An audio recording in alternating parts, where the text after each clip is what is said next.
जय Maharashtra public, स्वागत आहे तुमचं माझ्या एका नवीन व्हिडिओमध्ये। तर तुम्ही जर चॅनलवर नवीन असाल तर माझ्या चॅनलला सबस्क्राइब करायला विसरू नका व हा व्हिडिओ शेवटपर्यंत नक्की बघा।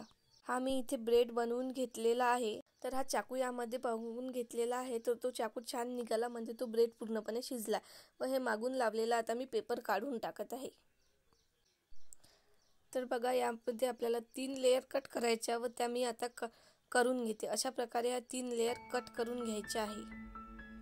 कट करून झालेले आहेत। हा असा एक बेस घेतला व त्यावर व्हिप क्रीम लावून घेतात, जेणेकरून आपला केक हलणार नाही व आपला जो ब्रेड आहे तो फिट्ट या बेसवर राहील त्यामुळे। तर इथे अशी जी कट केलेली लेयर होती ती फर्स्ट लेयर घेतली व ती बेसवर आपण ठेवून दिली।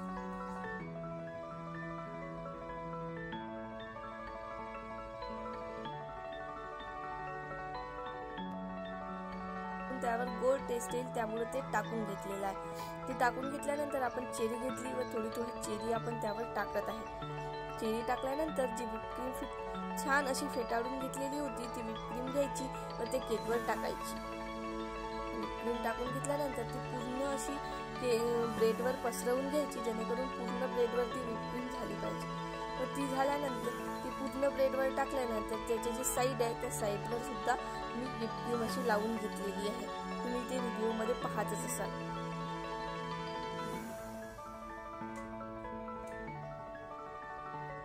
व्हिप क्रीम तर लावून झाली, तर दुसरी लेयर जी होती ब्रेडची ती आता मी त्या केकवर त्यावरच टाकून ठेवलेली आहे। अशा सेम लेयर व त्यावर साखरीचं जे पाणी करून ठेवलेलं ते असं पूर्ण 3 लेयरवर टाकून घ्यायचं।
लेयर या केकवर ठेवून झालेले आहे व आता त्या व्हिप क्रीमने आपण पूर्ण फिट करून घेत आहे।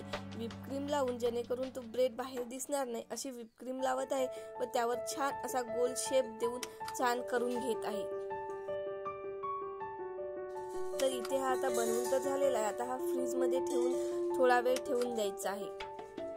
आता हा असा आपण बनवून घेतला। यानंतर आपण याच्यावर चॉकलेट टाकलेला आहे, कारण चॉकलेटी केक होता त्यामुळे त्यावर आपल्याला चॉकलेट टाकायचं होतं। तर असा चॉकलेट टाकून घेतल्यानंतर त्यानंतर नोझल घेतलं व नोझल मध्ये व्हिप क्रीम भरून त्यावर असे आपण फ्लावर काढून घेत आहे। तर असे पूर्ण केकवर फ्लावर काढून घ्यायची, जशी आपल्याला डिझाईन वाटली तशी आपण बनवून घ्यायची। तर मी अशी डिझाईन बनवून घेतलेली आहे। त्यानंतर जो साईडचा जो खालचा भाग होता त्यावर सुद्धा मी असे छोटे छोटे फ्लावर काढून घेतलेले आहे, जेणेकरून तो केक छान दिसावा व डिझाईन सुद्धा चांगली वाटावी म्हणून।